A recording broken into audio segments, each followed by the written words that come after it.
Magandang gabi po sa inyong lahat mga kahabi. Kumusta po kayo? May gagawin lang po akong video.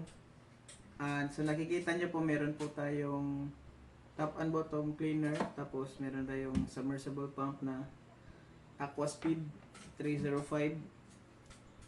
Para po sa mga nagtatanong kung paano po i-assemble itong top and bottom natin, bali ganito po yung itsura niya. Bali pagka receive nyo po ng parcel, bali nakaganito po siya. Ganyan.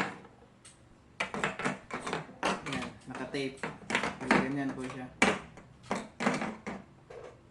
Tapos yung pag-assemble niya po, madali lang po. Tapos isalpak niya lang po dito. Yan.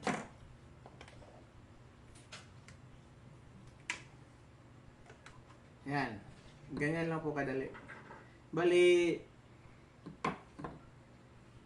sa submersible pump naman po, pag connect nyo po sa submersible pump, buksan nyo lang po itong cover ng submersible pump na. Tapos, isalpak nyo lang po itong connector. Yan. Yan. Sobrang dali lang po. Yan. Tapos, pwede nyo din po itong baguhin. Bali kung ayaw nyo po ng ganito, bali T po siya, pwede nyo po gawing L. Yung ganito. Yan, tanggalin nyo lang po itong dalawa, tapos tanggalin nyo lang dito. Tapos ito dapat matanggal nyo din to. Itong nagko-connect sa kanilang dalawa. Meron tayong plies. Yan.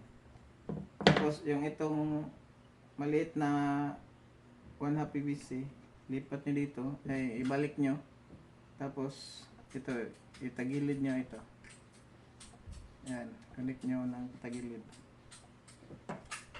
Tapos i-connect nyo ito. Ibalik nyo lang po. Yan.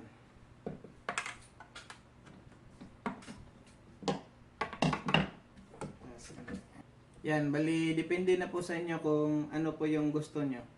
Yan, pwede nyo pong ganito, pwede din po yung T lang.